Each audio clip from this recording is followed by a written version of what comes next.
Hello, everybody. Shake Sensei, I host Jake Gino podcast here with my co-host, the multifamily mentor, the coach, chef, the father, six, the best-selling author, the G Daddy, Gino Barber. Gino, how's it going?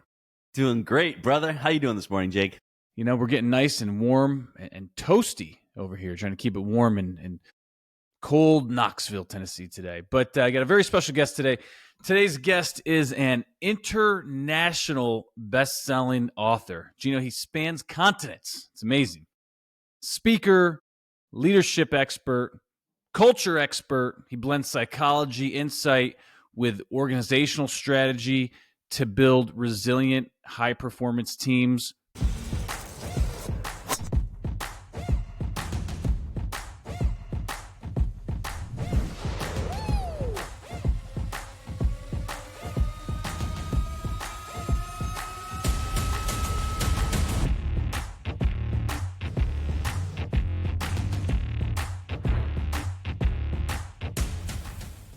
Probably got a little policy in there if he needs it.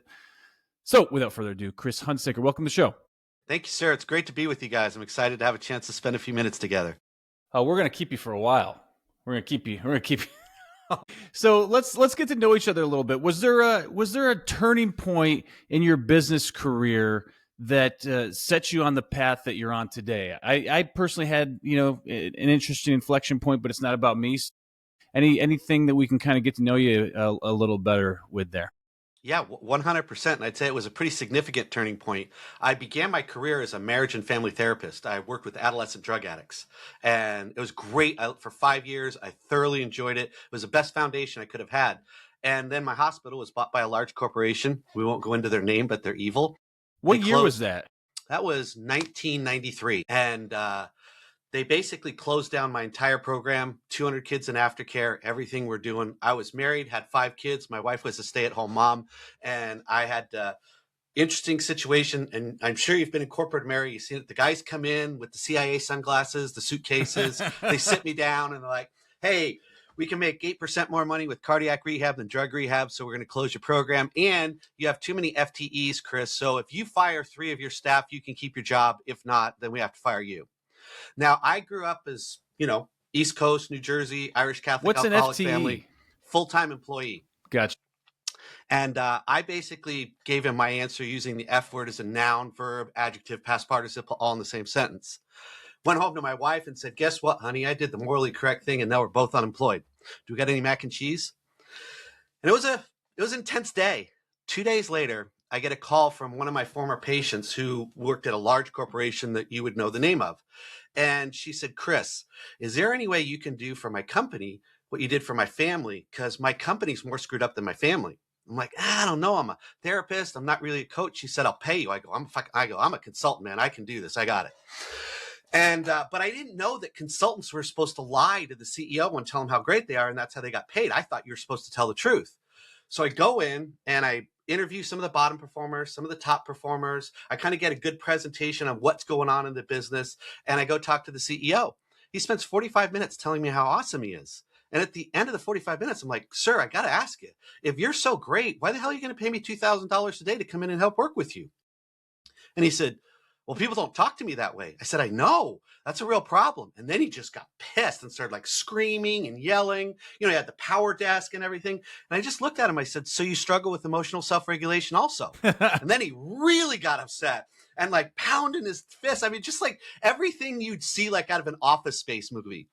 And as he kept ranting and going on, and I said, listen, it really appears that we're not going to work together. So let me just share one last thing with you. You have a good news to the top organization. You intimidate the hell out of everybody in your thing. They all lie to you because it's all good news to the top. And so you're the most important decision-making person in your business, and you're the least informed person. So it's no wonder you're struggling. And I got to tell you, you own most of it. So it was nice meeting with you. And I get up to leave, and he goes, you're serious, aren't you? I said, yeah. I said, you really have some real issues. You may not need a coach. You might need a therapist. And he stopped and he just sat back down and goes, you're not the first person who said this. I said, I know, because are you on your 3rd or 4th marriage? And he goes, you MFer, and started swearing at me again. I said, I'm not just telling you, these are patterns and they're pretty obvious. And he goes, yeah. And as a matter of fact, that's a dick way to sell people, Chris. All right. I didn't know. I was new. I just had to. That's how you do therapy with adolescent drug addicts. So I So got was he the on job. drugs? No, Okay. he was just kind of a typical CEO. So you When you got the say job. yeah, but Yes. yeah, when you say typical CEO, do they have to be that way? I don't foresee ourselves, Jake and myself, as being that way, and I would consider ourselves CEOs. I Yeah. mean, I struggle with that because how do you run a company being blind? Because everyone's telling you things are great, but they're not great. So how does a company actually do well? Or could they be doing 10x better and they're just struggling and making Yes. things okay? Go into that because I think that's Yeah. important. So I would define this as what I call the in spite of, because of dynamic. And everybody's business, their success, a portion of it is because of culture, system, leadership, style, skill set. And a portion of it is in spite of culture, personality, leadership, style. And understanding that distinction is huge. I This is a really good car dealership that was up in Canada, in Toronto. And I was asked to come work with them, but I was assigned to them. So they didn't pick me. I didn't pick them. It was an arranged marriage. So when I show up, they're not particularly interested in having me there. And they're already a fairly well-run business. And so the team is pretty hostile in appropriate business sense, but when they don't want you there and they're not doing. So I just went through and I was presenting them the results of an engagement survey, an employee engagement survey. And I kind of showed them where they had some gaps in what they needed to do. And finally, the general sales manager says, Chris, listen, I hate this stuff. I don't do rainbows and unicorns. I don't hug my people. I sell cars. Okay. It's what I do. And I'm not really interested in, your positive psychology crap. And I said, great. Neither am I. I'm interested in making money. How about you? And he goes, yeah. And I said, okay, so let me ask you this. Are there things that you do as a general sales manager that absolutely help you sell more cars, parts, and service for a higher variable margin and give you a better customer experience? And he said, yeah. I said, tell me some of them. So I started writing some of that down. And how about some of you? What else do you do? I go, now, here's what I want you to do. Every business has a ratio between what percentage of their success is because of and in spite of. I want all of you to write down what your ratio. Are you 50% because of, 50% in spite of, How the hell could you know? 10%? I asked them to do a gut I'm just check. saying, like it's like impossible to see yourself that objectively to actually know the answer to that. Yes. So here's how you do that. All I need is a starting point. Okay. You got to get the camel's nose under the tent. After that, you can take over the whole thing. What the hell does that mean? Yeah. Like it's an old Arabic proverb that never let the camel put his nose under the tent or he's going to start sleeping in there. Spent a lot of time in the desert, I guess. Sorry. Okay. You got to get, I work around the world. You got to get a foothold on the beach. All right. You need a piece of ground that you can own. And all I needed them was to begin the conversation that they aren't perfect.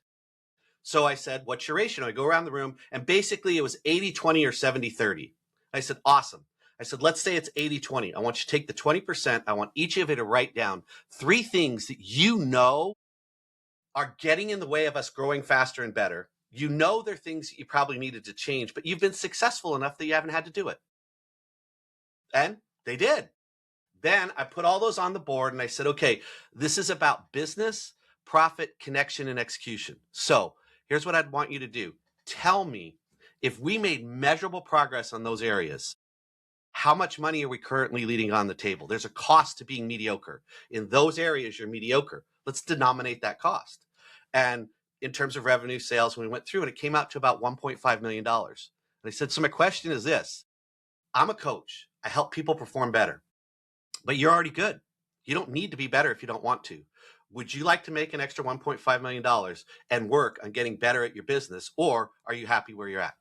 But before you answer, if you tell me you're happy where you're at, then you can never ask more of another employee because you cannot ask them to get better and do better when you're not willing to do it yourself. There was long 10-second silence and some guy said, you're not like most of the guys that come in here, are you? And I said, you have no idea. So that's kind of how I approach that. So your sales has gotten a lot better from the first sales call that you made as opposed to this one. Oh, yes. Like, you've gotten a lot better. Yeah. And I was going to ask you real quick, Jake, I'm sorry, but how is it transformed? I was going to ask, how is it transformed? Because you can't go into offices nowadays and being brutally honest, and you're not going to get business because people don't have the mental fortitude they did 30 years ago. And it's interesting. How do you navigate that conversation nowadays as opposed to 30 years ago? Or do you just brutally honest and you don't care and you put your cards on the table? Yes and yes. So yes, I think you can still be brutally honest if people can sense that you genuinely care about the business. If it's about pride, ego, being right, smashing people down, people sense and feel that. But if you have a degree of passion for the person that's in front of you, they know that you care about them, that you have your best interest at heart, you can be almost as clear, direct, and honest as you want. And in today's environment, it's been my experience that you have to frame the conversation that you want to have so that you can allow people to get past their own defensiveness to the truth that they already want. I would explain it this way. For most people, when they get to the end of their skill set, they blame. That's how you know. So when my wife requires, and we've been married for 40 years last week was 40 years. And when my wife requires a degree of patience from me that I don't have, I blame her for being an idiot wife. When my kids require, she just needs to get faster, man. Don't yes, take that on. Yes. So, but here's the Get challenge. better, wife. And this is a frame I use when I talk to people that, and remember, I'm a therapist, right? I have all the books on my shelf. I have all the things. I can blame my wife, make her wrong, and cite chapter and verse on why she's wrong. So what? So many people. Yeah, but what's the end result? Are you guys happy or are you just miserable, right? So it's like, look at the results. So yes, and I want to be happy. I want to be connected. I want to have that. So what I find myself or anyone else, when you're blaming your team for not being good enough, you're blaming your wife for not being good enough, you're blaming your kids, what that tells you is you've reached the end of your skill set. And the solution is to expand your skill set. For me, that meant learning how to be more patient. That meant taking more time with my wife. For other people, and I share this with leaders, and this is how you can have real direct conversations, is when I frame this as a skill set conversation, then I can talk to any leader about where in your mindset do you see holes and gaps, and where in your skill set do you see holes and gaps? And like, well, I don't know. I'm not sure. Okay, tell me your most frustrating people. And then when you start telling me about who frustrates you and what's hard, your gaps come up automatically, but you find them instead of me, and it makes it easier to talk about them.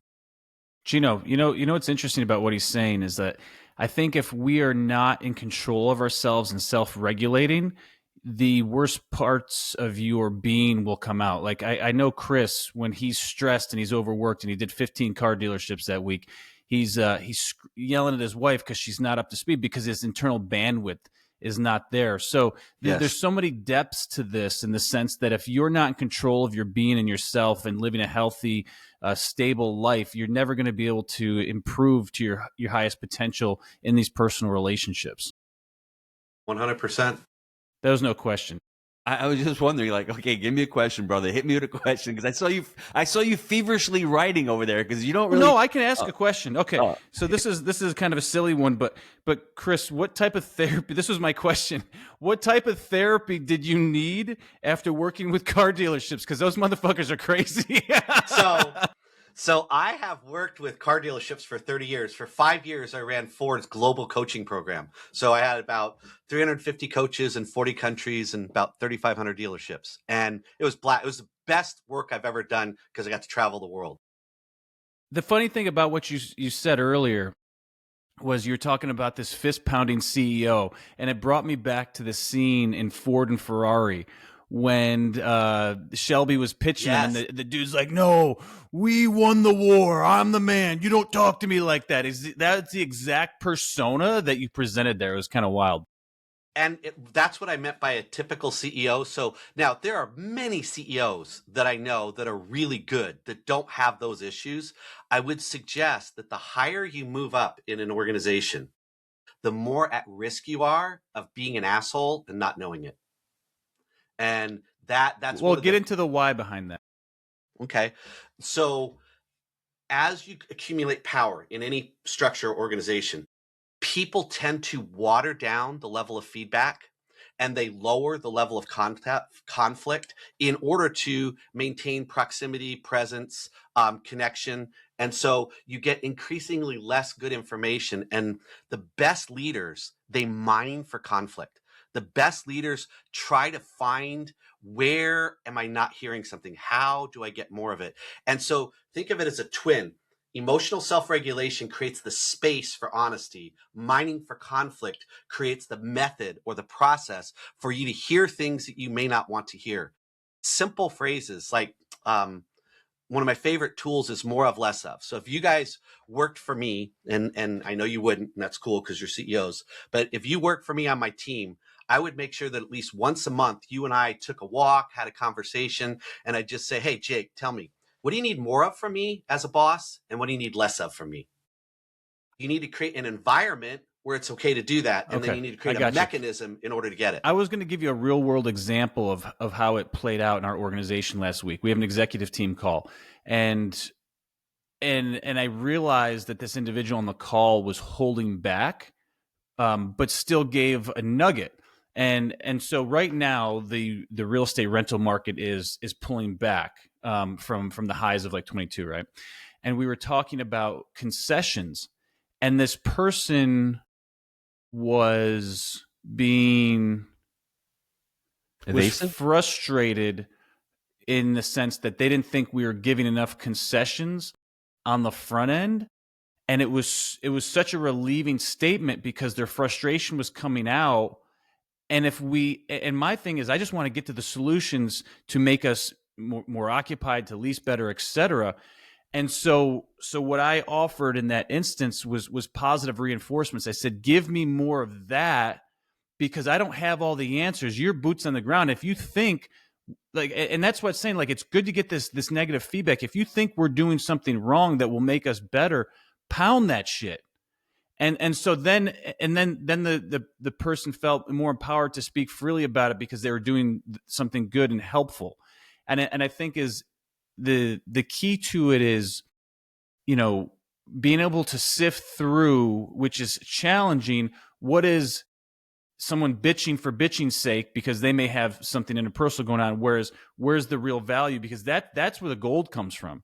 If you can get the feedback that may appear as negative, because it's like I think the person was holding back in the sense that they were afraid to insult, like the team wasn't doing the right thing from a managerial perspective.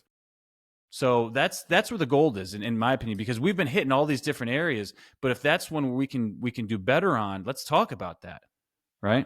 When I was 22 years old, I worked for AIG, and I remember all my managers, they were just pencil pushers. And one of the managers would go in and they'd say, Gino, you can't sit around, doing nothing. And I said, well, Bob, this gentleman's name was Mark. I said, Mark, if you're not going to give me any work, I'm going to sit around and do nothing. And they didn't like that. And I was ruffling their feathers. And it was February. I remember we had this quarterly meeting where we'd have to do, it was reinsurance accounting. So we had a lot of reports due, and it was like 8 o'clock at night. And it was 99 John Street. There was a lot of employees. And I remember sitting in this office, and Bob was the controller of the floor. Pretty big dude. Remember getting takeout. And I remember at the time, Jake, yes, I drank Coca-Cola. I drank a Coke. There was a Coke sitting there. So people walk in and go, who drank Bob's Coke? And I'm like, bro, it was there. I drank it. And everyone was like, you drank Bob's Coke? Well, what's going to happen? Bob walks in and like, hey, Bob, thanks for the Coke, brother. And he just looked at me and started laughing. And that's what sparked the idea that you just said. Everyone is they don't want to offend Bob. They're going to talk nice about Bob. I'm going to say, Bob, brother, I like the Coke. Sucks for you, kind of thing. And I think there's more respect long-term by standing up to your boss or standing up to the CEO. Just being real. Honest with that. Exactly. And I think that's the problem with corporate America. That's the problem with politics. That's why, in my opinion, Trump, people gravitate towards that. Whatever's on his mind, he's going to tell you what's on his mind. He's not going to sugarcoat it. Just give me the honest truth. And I think Bob and I developed a relationship. Now, I hated corporate America. I saw all the nonsense in the politics. I'm like, this ain't for me. This is not my gig. But if you're in that space, just be honest, because leaders out there, it may hurt their pride or their ego, but in the long run, like what you just said, Chris, if you're doing it from a place of being truly authentic and honest, and you want the company to do better, and you want Bob to have the right information, and you want Bob to succeed, because if Bob succeeds and you help Bob succeed with the honest and hard truth, then Bob's going to look back and go, I can trust Gino, and Gino is going to be the guy who I want to, work with in the long run. Can I stack on that, Gino? Stack, baby. Okay. So sorry. There's another thing that has kind of hit me in this last year, is that certain managers want to promote yes men because they make their lives easier, but they don't deliver results for the organization. So my next question to all of this is like, well, how do you prevent this from happening? Right.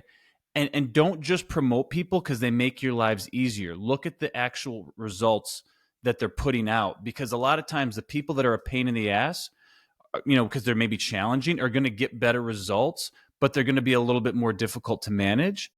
But there's managers that want the easy road, and the person that's just going to say yes to them, even though that person may not have the skills and the talent to perform at a high level. So I think it's a balance for sure, because you can't have total maniacs just running around, because then it's going to create other issues. But that's one of the challenges out there, where you got to find that balance and be careful about just promoting somebody because they may make your life easier, right? What do you think about that? So I have some pretty strong opinions on that, because I see that a lot, especially when you look at retail automotive sales environments and stuff where this is a big back and forth around that. And I'd start with principle. So what's the principle I'm going to operate from? That truth is always found in proving contraries.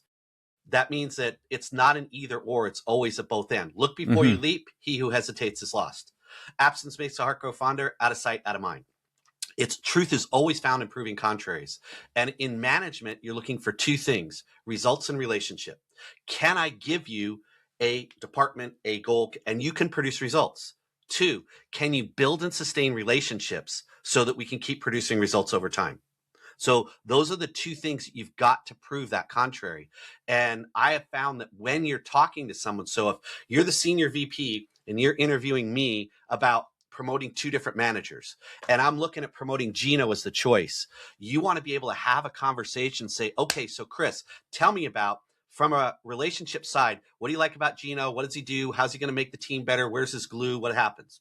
Now, from a results side, what is it going to do? So let me ask you, Chris, what's the balance between results and relationship? Which are you going to bias, and why'd you pick Gino? And by you forcing me into a conversation to identify, prove the contrary, I make better decisions. You get to see my decision making. And what often happens is it'll come out exactly what you said. Well, I know Gino isn't as strong on results, but he's really good and he's trustworthy, and I can communicate with him, and I think he's really going to help the team. He doesn't push back against me. He makes my life easy, right? Yes. And that's the extremes will kill you, though, on either end. Always. Yeah. That's why it's in the middle. But that's the question, is when you're talking to me about Gino, you're going to say, okay, now, Chris, where does Gino challenge you? Where does Gino do well, but on certain days you want to take a baseball bat to his head? And if there's nothing, then we need to have another conversation about why you're picking that, because you need that sense of challenge. And I'd go deeper into this from the standpoint of, I share this with every client that I coach, that you're never exonerated from pain, hard work, and uncertainty. Everybody believes there's some myth, and this is the biggest lie in society. It's where so much anxiety and depression comes from, is that if I just find the right wife, marriage will be easy. It never is. If I just get the right kids, parenting will work out. Never is. If I just get the right business partner, never. If you have two business partners and they both have the same opinion on everything, one of them's not necessary. And there is, no matter what you do in life, you will never be exonerated from pain, hard work, and uncertainty. And so if you seek that in anything, you're going to destroy the very process of being successful, happy, and fulfilled. Before we got on, you were telling us about the book. You mind sharing a little bit about that? Yeah. So I wrote it. It was my 10-year odyssey. For 10 years, I talked about writing a book, and all my friends called it Atlantis, must talked about and never seen. And and I did a goal setting thing one year-end review, and I realized I'd spent more hours talking about writing the book than I did writing the book. I don't know if you've ever had a goal like that, but I did finally get a good book writing coach that helped me sit down, and in 10 months, I got something done I couldn't do in 10 years. And it was really, I needed a way to, like what we're talking about, in the real world of trying to produce results in relationship. What are the skills, tools, and frameworks that people need to go from intention, I want a business that continues to grow, to results, that I can build a business measured on results and maintain and keep relationships with the people? That was the whole purpose of the book. And you go into the book and you talk about culture. Can we go into culture a little bit in this conversation? Because it's so important to growing the organization and actually to selecting the right team. And I think if the culture is toxic, sooner or later the business will end up dying. Yes, 100%. I'll share with you a couple of problems with culture. One, it's a really squishy word that very few people define well or can go through. That's the first problem. Second is culture tends to be plaques on the wall and not behaviors. It's principles, ideas, words, but not behaviors. So one of the first things I do with any organization that I'm working with, if you're saying, hey, I want to build my culture, I would sit down with you guys and your exec team and we would define, okay, if we had to pick real values, like these are the principles our company wants to operate on. And let's just say, for example, that one of them for you guys was honesty, right? Or it might be trustworthiness, it might be risk taking, whatever that particular thing is. I sit down and I ask every person in the organization to fill out what I would call an is not sheet. So if you guys said we value teamwork really matters in this company, then what I would do is I would sit down with Gino and I would say, hey, Gino, as the accounts director, as the new temporary intern, at whatever position you're in from top to bottom, I would say, hey, I want you to take teamwork, give me 5 behaviors that show what teamwork is. If I'm watching on a video, I'm going to see that. I'm going, okay, that's teamwork. And then 5 behaviors that are not teamwork. So I know what teamwork is. I know what teamwork is not. The more culture becomes behavioral, the more powerful it becomes. The more culture becomes theory, the more toxic and destructive it is. Explain like how it gets toxic. So we believe in teamwork, all right? And we're saying that's what we're all about. And I'm a boss that struggles with emotional self-regulation. And so I come in and I blow up my team regularly. I rip on people. I embarrass them in public. I just do all the crap that you've seen before. Then I'm creating a toxic culture because everybody's saying we believe in teamwork, but we behave emotionally unregulated. You're asking the team to promote the core values, and you're on a call promoting the core values, and then they throw it back in your face saying, you're contradicting yourself, dick. Right? Yes, you got it. Yeah. We have a sales meeting, right? And our CSI, our customer satisfaction is so low. This has got to stop. You guys right now, get out there, and I will not tolerate any more bad CSI. All right. So I'm going to beat the hell out of you guys. Well, how do we get there, to go Frank? take care? Right? Exactly. So I want to take the conversation to the family because I've been doing a lot of work on legacy right now, and I'm in the process of creating the culture. And my whole thing is from the book of Proverbs: a good man leaves an inheritance for his children's children, right? And for me, it's important. And I've got 6 children also, and for us, we sort of know what our core values are, and we sort of live them. But if I'm the dad that doesn't adhere to the core values and do exactly what you say, you have to be honest, you have to be a hard worker, you have to respect, you have to love God, and then you're doing things that are counter what you're being as a leader, as a father. It's really, really interesting that you're saying that.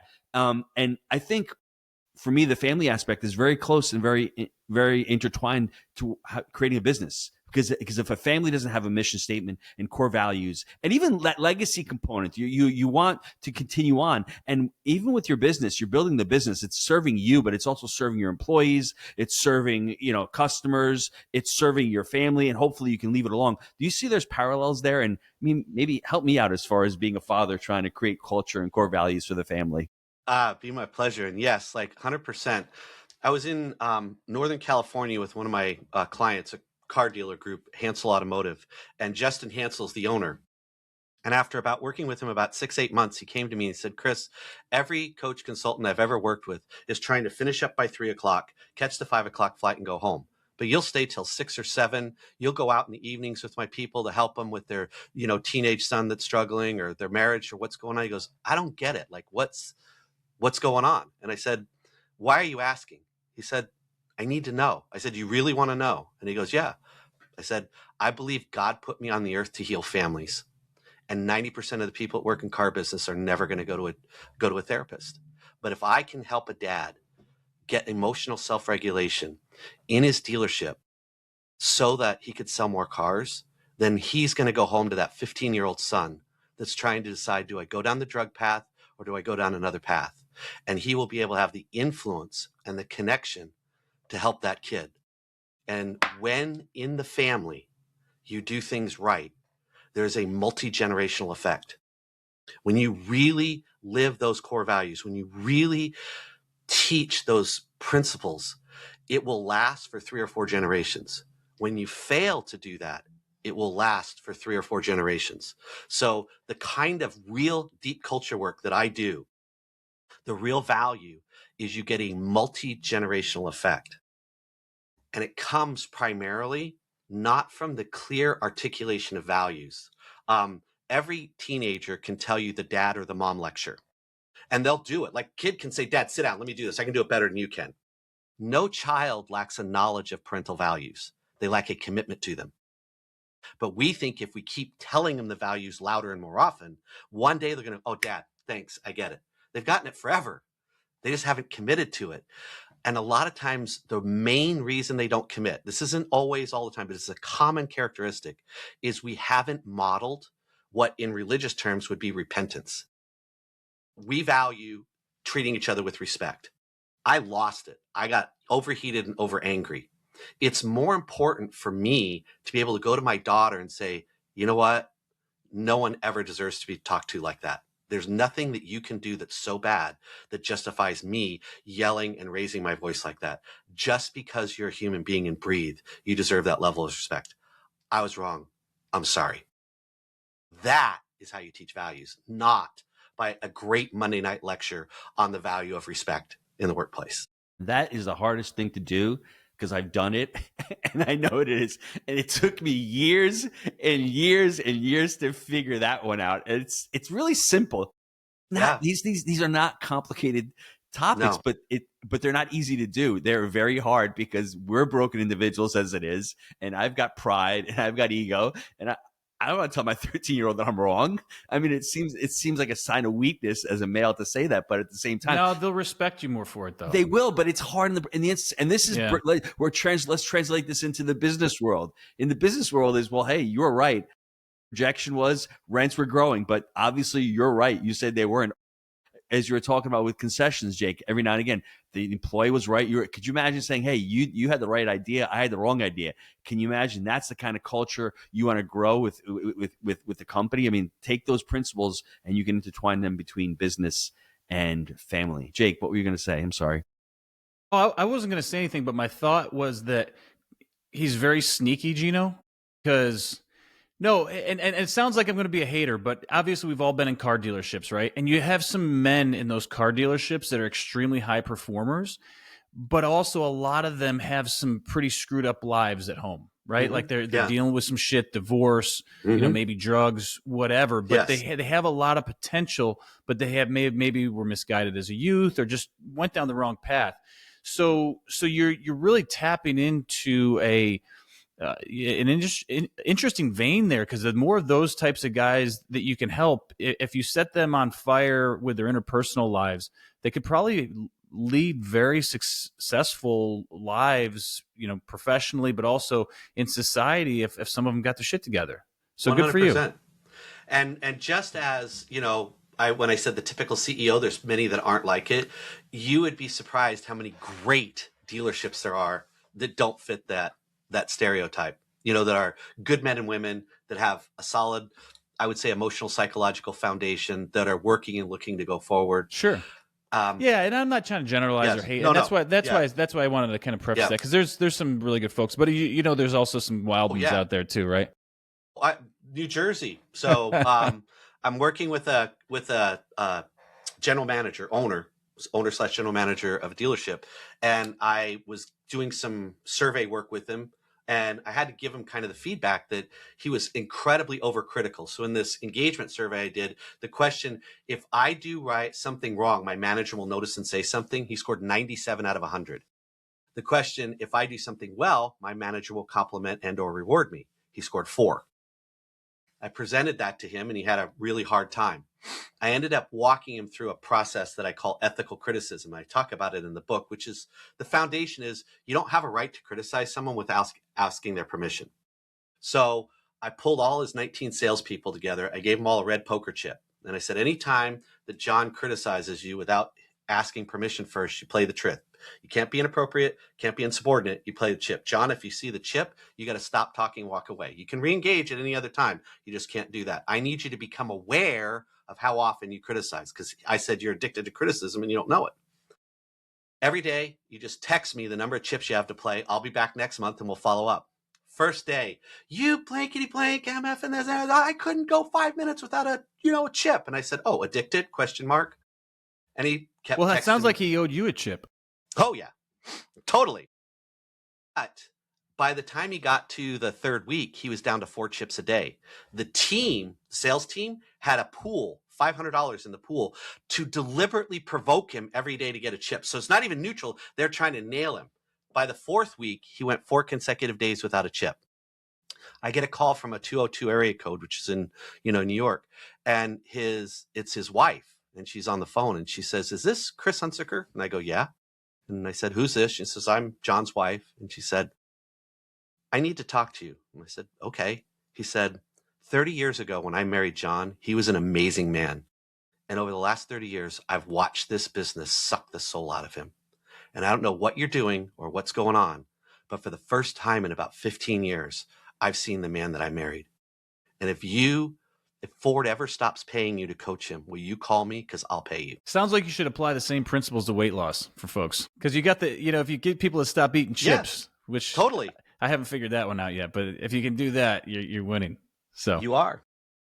Let's take Cool. a quick time out to hear from our sponsors. All right, we are back. Working with these car dealerships, what have you seen from the ones that have grown and scaled for the versus the ones that have kind of sort of stayed stuck in their ways? What's the difference maker? I'm going to call it responsiveness to the reality of the market. So many people think that as a manager, my job is to identify problems. And every manager I talk to, I tell them, your job is not to identify problems. Your job is to solve problems. Anybody can identify them. And so those dealerships that are growing and scaling, even in difficult markets, one core characteristic they share is they are looking to solve problems. And they pride themselves in it. It's that whole idea you're not exonerated from pain, hard work, and uncertainty. Tony Robbins says this in his business mastery class. It's one of the best things he says. The purpose of a business is to solve the problems in front of you so you get the opportunity to solve better problems. That's the whole purpose of a business.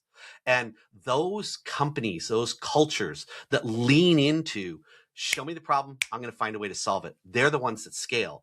The ones that get paralyzed in just identifying the problem and figuring out who to blame tend to be the ones who stall. Makes sense.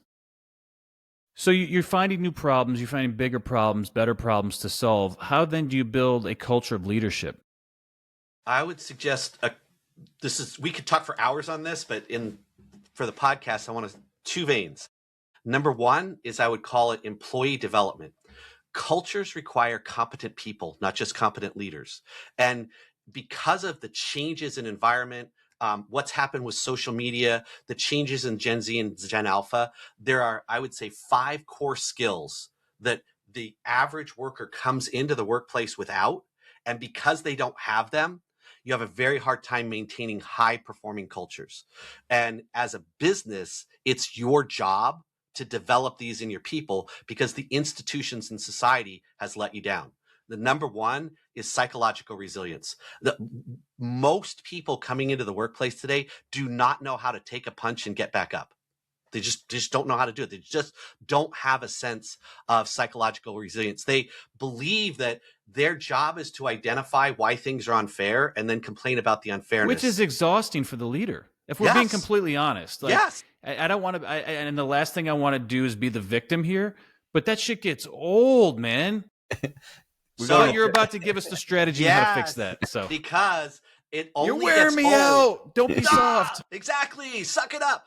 But that's, again, identify the problem versus solve the problem. I can identify the problem. You lack psychological resilience. Now, how do I solve the problem? What can I do in my training, in my onboarding, in my one-on-ones to help build psychological resilience? What podcasts, what books, what information, what skills, how can I make sure that if you work for me in a year, 1 year from now, you will have more psychological resilience because I have been intentional in the design of what I did.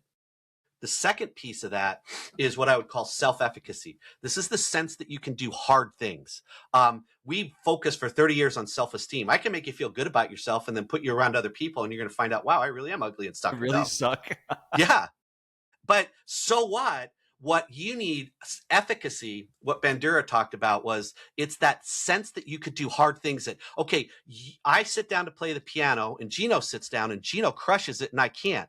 Instead of saying I'm no good at piano, it's like I need to get lessons. I probably get a tutor. I'm probably going to have to work harder. I told all my kids, listen, because I focused on building self-efficacy from day one, because this was my research in my master's degree, is that I go, look at your mom and dad. We are not the prettiest people. And I have never been the smartest guy in the room, but nobody can outwork me. I can just bury you. And I said, you do not need to be super talented. You don't need to be beautiful, and you don't need to be bright, but You you need a have to know. checklist. Yes. And you have to know that I can outwork you. That's efficacy. So again, how do I train? How do I onboard? How do I coach? What do I do? I need to be intentional about building that skill. Because you can't filter for it because there's not enough of it out there. No, you got to accept coming in they don't have it. And if they have a little of it, rock and roll, you're ahead of the game. I'm gonna blow you up here again, and I apologize because I know you're on a roll. What created this culture of the new hires, if you will, not being able to take a punch? Institutional failure. So whether it be lack of? Oh, yeah. So the school systems, the churches, the softball teams, that there was a whole, I would call it a failed parenting experiment. You have to beat your kid in Tecmo Bowl even if he cries.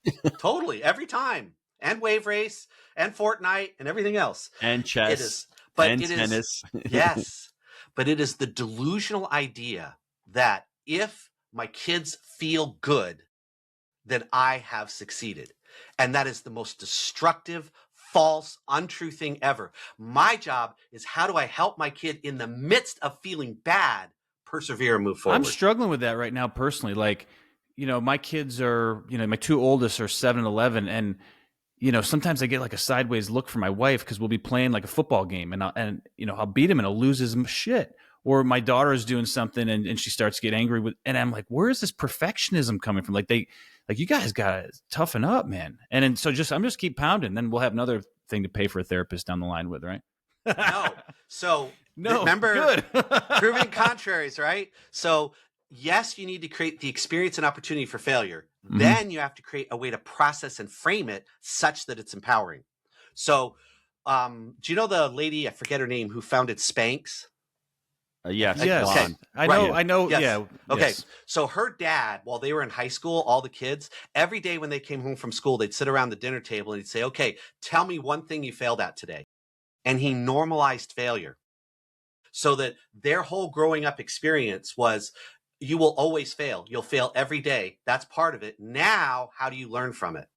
So that when you have kids, if you really want to, just one quick thing to really help with this, when they come home from school or they come home from practice or they come home from a game, ask them, what's one thing you failed at? What are you going to do to fix it? Yeah. So what's the learning? What did you get out of it? How did you have that happen? And what you're starting to do is model and teach the idea that within failure is what you learn. Every year when I do my year-end review, I write down all the goals that I hit and all the goals that I missed. And every goal that I miss, I take each one by one, and I said, okay, what did I learn from missing that goal? And I write it out. Then I take all the failures and I burn them.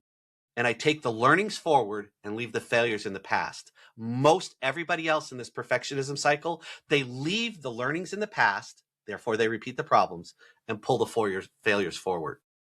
Burn them. I like that kind of sacrifice, So, okay, good. Now I jumped in. You were on this nice tear. You were telling us about the strategies for culture, and you were on number one, and I blew it up, but I really appreciate it. So if you have any idea where you're at, please continue. I do. So I remember I said the first thing is you got to develop your employees, and there were the 5 things. So we talked about self-efficacy. We talked about psychological resilience. The third is grit. The ability to persevere when it's hard. In other words, can you get yourself to do what needs to be done when it needs to be done when you don't feel like it? That is, we yell at our kids to clean their room, to do the dishes, to get their homework done, if you could stop and say, hey, do you know what grit is? Well, I don't know. What do you think it is? Well, I know it's just, you work and stuff. Great. So let me ask you, what part of your homework do you hate the most? I hate math, Dad. I hate it. It drives me nuts. Okay. So let me ask you, I don't think you could do 7 straight minutes of math without getting up. Do you? Well, I could do 10. Okay, let's make it 5. You do 5 minutes straight through, and let's talk and see where you're at.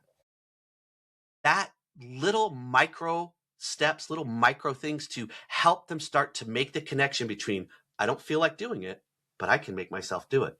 You're building an identity in your children. I can do hard things. And that's what you want to do. This is everything that I'm talking to you about are skills, but all of the skills lead to an identity. I can handle injustice and unfairness. I can work hard even when I don't have as much talent. I can persevere even when I don't feel like doing it. I got to ask you some questions about that. Please. So, yeah, and I'm going to give you a little story. So I was on the phone with my dad last night. We lived an hour south of Rochester, New York, growing up, okay? He would drive an hour and forth back. And this was in the mid-'90s when you would get dumped on. We would have, it was literally like living in Alaska. We would have 3 feet of snow from December till April. He would have like this pole that he would pull the snow off the roof with, and it would come off in like 3-foot sections. He'd get home at 7 o'clock, have to then get the snowblower out and do the driveway. And I was telling him, I'm like, I remember that and how bad it sucked for you to do that. And I just like, I was like, what, like that must have been miserable. You did that for 30 years. And it brought me back to something. I got upset with my wife last week because she forgot the shoes for my daughter's volleyball and they just didn't show up and they didn't go. And I got really pissed at my wife. And I pulled her aside later that night and I said, the reason that really pissed me off was because growing up, I saw whether it was my dad or my grandfather, whenever something was hard to do, and I would be like astonished, like this is so uncomfortable for all of us. Like, why are you doing this right now? What the hell? Right? And they would just do it like fucking robots. And so like, I think also that got him like almost in that got transferred in me and seeing that as a kid, like, and so like I think that, and I told my wife, I said, I don't want to set this easy standard for our kids. So I also think there's a showing, and kind of what you guys were talking about before, leading by example with the values and Yes. doing this kind of stuff where when it's hard, you just shock your kids because you're never going to stop. You're going to do the hard thing regardless. Yes. And you show it, right? Because they may not be able to do it initially, but if you can imprint that was the word I was looking for on them early enough, that dad just does the shit regardless because he's the leader of the family and he takes care. That I think that will transfer, and I think that's what happened to me. But I could be wrong. You know more about this stuff, so I'd love to hear your take on that and if that's the right path. 100%. Yeah. Okay. Right path, modeled behavior, control the narrative. Because there's a number of kids that grew up south of Rochester with a dad who drove, pulled the snow off the roof. It's like, man, it's an idiot. He's just so stupid. I can't believe he even does that. Okay. Well, so, huh? Your roof's going to cave in if you don't. Yeah. Well, then, They thought their dad was stupid for doing that? Oh, yeah. For working so hard and doing everything. Why? I don't even. Because it's a different frame of reference or view of the world that's very much emphasized on TV, in books, movies, social media. Life should be easy. Life should be fun. And if it isn't fun, you're not doing it right. And that's where that kind of thing comes in. But so how did I avoid that? Probably the rest of your influence, wider right? circle. Yeah, you probably had sports or jobs or other places where they reinforce that idea. That's what I mean, that the institutions in society have failed to instill this. Some have it, some don't, some more, some less. But you as a business have to put it in. Yeah, everybody's like an Al Bundy, or who's the Peter Griffin, the dumb Homer Simpson, the dad, right? We've been pounded that for 30 years. The dad's a retard, right? Yeah. So be intentional when you're creating an identity. One tip I'll share with you as a manager at work, as a father or mother at home, when your kid does do the homework when they didn't want to, when your kid does do something that's hard, you look at them and say, you know what, John, that's like you. Because what most of us have is that little part of our brain that's always telling us that we're ugly and we're suck and we're not worthy and we can't do it. Every time you catch your kids or your people at work doing things right, you want to reinforce identity, not just behavior. Not, hey, great job. Way to go. Good job on the dishes. It's like, hey, you know what, Jake? That's like you. Way to go. You're the kind of kid that does the dishes. I appreciate that. Booyakah, respect that. Okay, I've let you get through 2 of them. Maybe we can do at least 1 more. We're gonna be here all day. Yeah. No. Okay. I'll do them much more quickly. Right. So the last 2, a servant's heart. In the ecosystem that we've created today, there's this kind of sense that there's oppression and oppressors and the oppressed. And so even when you go to McDonald's, the person behind the counter doesn't even want to smile and be nice to you because you're bad and they are not going to submit to the man and, lay down. So we've lost this desire to serve other people, to put someone else's needs ahead of our own, that there comes joy in serving someone else, in doing something that's hard for you, but helps them. And unless you can build more of a servant's heart in the people in your business, then you're going to always miss out on that sense of culture, connection, and service for your, not just your employees, but also for your customers. And then the last one is what I call emotional stamina, which is what we were talking about earlier. Can you get yourself to do what needs to be done, when it needs to be done, whether you need to or not? And in the book, in chapter 4, I call this managerial stamina. This is the number one reason that really good people who try really hard never get anywhere out of mediocrity. It's because every day, in every situation, you are either breaking your employees the way you break a horse, right, to be productive, or you're being broken. And so with a horse, when I'm breaking a horse, the first thing I do is get the horse in the pen. Now, the horse is already being broken, but the horse doesn't know it because it's bucking and jumping up and down saying, I'm still in control. And then I slowly get a little rope around him and he bucks and chucks because he's still in control. He's already being broken and doesn't know it. Then I'm going to slowly start to lead him around. Then I'm going to be able to get a blanket on him, then a saddle. Each time he bucks and screams and kicks because he's in control. Nope, he's being broken. He just doesn't know it. Then I finally get the saddle on him and then I ride him. And then one day he realizes he's broken. That's what happens in every family and in every business.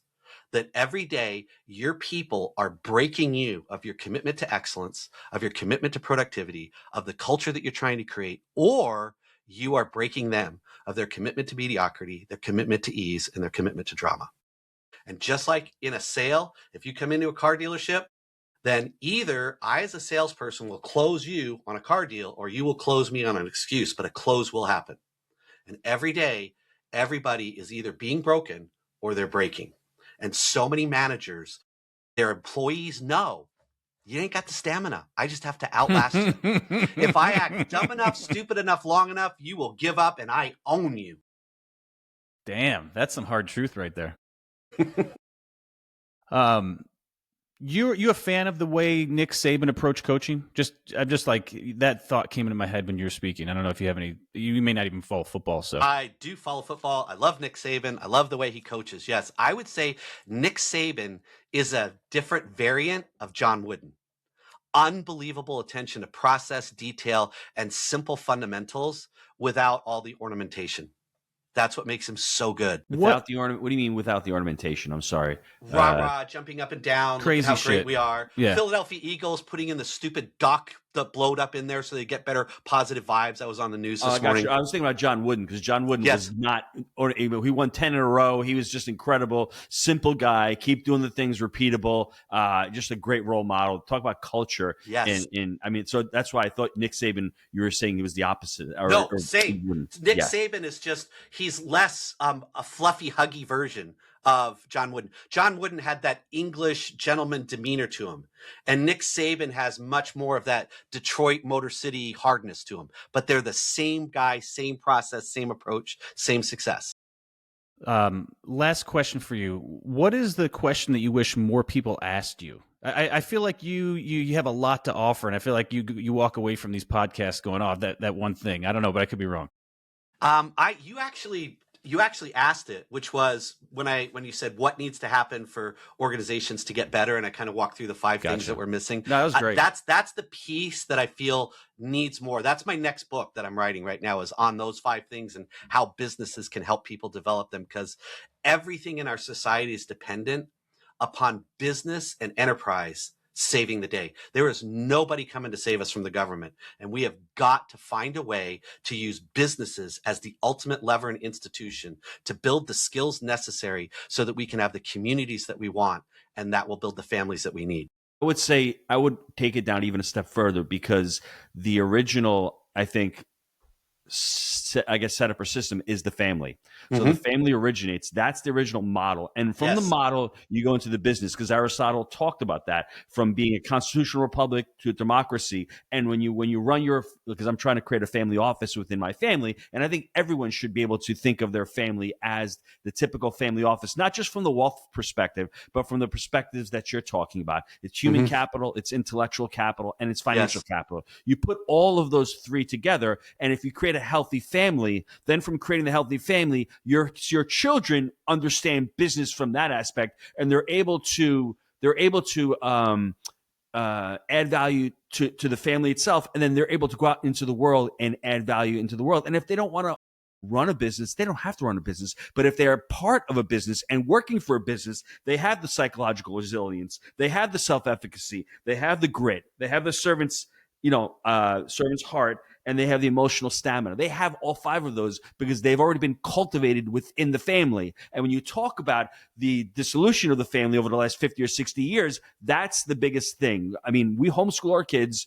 They have the resilience. They have different skills than kids who go to the institutions. And I think that's the big difference, because they have a lot of these skills that weren't taught or that are getting removed from. And now what we see is a victim's mentality. And the victim's mentality is like the complete opposite of what you're talking about, the 5. And I'm not saying that a lot of people don't have tough times and all. We all do. But if you present it and come from a victim's mindset, you'll never get anything accomplished. It is, life isn't fair. And if we can teach our kids that life isn't fair, and if we can adopt your 5 tenets there, it's going to make the family, it's make the children, first of all, stronger, then the parents stronger, and then the whole unit stronger. And then that unit becomes stronger, because I always say changing the world one family at a time. That's really what my mantra is going forward. And if you can change one family, then you have that family unit, and then that family unit can go out and continue to, I guess, change the world in my views. I agree 100%. You know what I just realized when you were saying that, Gino, the epiphany, because he was talking about the McDonald's worker that is the victim, and you were talking about the victim essentially. You're never going to rise above the barista or the McDonald's attendant if you carry that victim mentality. And you see it, there's like a culture and a sort of dress and the way these people carry themselves now. Whereas it used to just be kids, working at McDonald's, but it's like a shift now in the culture of who holds these jobs. There's almost like the attitude, and it's changed drastically. I used to work at McDonald's. I had a job at McDonald's. I don't know what the hell it was, 1997 or something. So that's I doubt those folks are probably listening to this, but if you don't change that victim component, you're putting a ceiling over your head. You're imposing your own lack of growth. And I do want to say, Chris, we've been doing this podcast for over 10 years, and you just served up the best statement or quote that I've ever heard, and you went quick, so I want to repeat it. And that was, nobody's coming to save you from the government. I don't think people, I want to slow it, nobody's coming to save you from the government. If you actually think about what he's saying, people, that's probably like a revolutionary statement for some folks. But I wholeheartedly agree with it, and I really appreciate you sharing that. So Jake, thank one you. other thing, Chris, you said something about skill sets. I think it's important to repeat that statement as well. Once you exceed the skill set, that's when the problems arise. Can you say that again? When we reach the end of our skill set, we blame. And we blame the other people, we blame society, we blame our family for making us suffer, for making us hurt, for making it difficult. Instead of looking and saying, oh, I'm blaming, therefore I'm at the end of my skill set. What do I need more of? And this came to me, you asked about turning points early on. This was another turning point. I was married, we had 3 kids, and I was going to school full-time and working full-time. So I'm in a graduate program, doing 30 hours of practicum counseling, working 40 hours, plus carrying 15 graduate credits. I had 100 hours scheduled every week before I started, and I was running a little thin. And my wife and I got in a big fight. I don't even remember what the fight was, but I'm a guy, so I think I was right. And she get downstairs. I'm sure you're much more rational. Yes. I went upstairs, and in my little bedroom, I had my bookshelf of all the therapy books from going to school. And I thought, yep, my wife's such an idiot. And the next bookshelf was all my books on religion and spirituality when I spent a couple of years as a missionary for my church. And the thought came to me, I should pray about this. And this is embarrassing to admit, but it's probably helpful. I remember praying, God, could you make my wife suck less? I want to have a good marriage and I want to be happy. Could you just make her less crazy? I really said that. And I'm not a super spiritual guy. The heavens don't open. I don't have visions and stuff like that. It's hard work for me. But this is one of those moments where a clear and distinct answer came into my head. And the first thought was, if you hurt this much, can you imagine how much she hurts? To which I said, nope, pretty much caught up in my own pain. Then the second thought came through. You have an infinite capacity for patience. You just need to learn how to be more patient.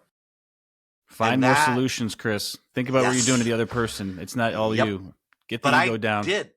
But Yeah. at little 26-year-old Chris, that was a pivotal moment. I have gone back to that moment pretty much every week for the last 40 years. Interpersonal relationships are like the hardest thing. And I was thinking about this morning. Like, you have people that are smart. They may be able to do like the most advanced math in the world. But that's just a skill, like being able to dunk a basketball. I had this weird epiphany this morning. That's not being smart. Like, that's a skill that you have, right? Yes. And so I think, it's just something for folks to consider. I have no question or follow up on that, but I just want people to consider that at times. Gino, let's get us out of here, man. I got shit to do today. I'm going to try to wrap it up as quickly as possible, although I don't want to rush to the wrap up, because I think Chris, when he was in 1993, he said he had 5 kids. He was struggling around. He was working at a company. The company comes in, they buy him out, and they go, Chris, if you let go of 3 of your FTEs, Jake, that's full-time employees, Thank you. can stay on board. And Chris is like, F that, F bomb. You can go to F and N. He's just, like he said, noun, adjective. I don't even know what a participle is, but that's what he said. And he's like, I'm not doing it. And it goes home, and his wife said, what happened, Chris? And he's like, well, I was morally right. I ain't doing that. And she probably said, live what you believe, Chris. That Great wasn't job, a good thing, but I'll stand by you. And then the first gig he gets, he works with the CEO, and he's honest with the CEO. He says, this is what's going on. And from that journey of that first client to where he is now, it seems as if it's over the last 35 plus years working.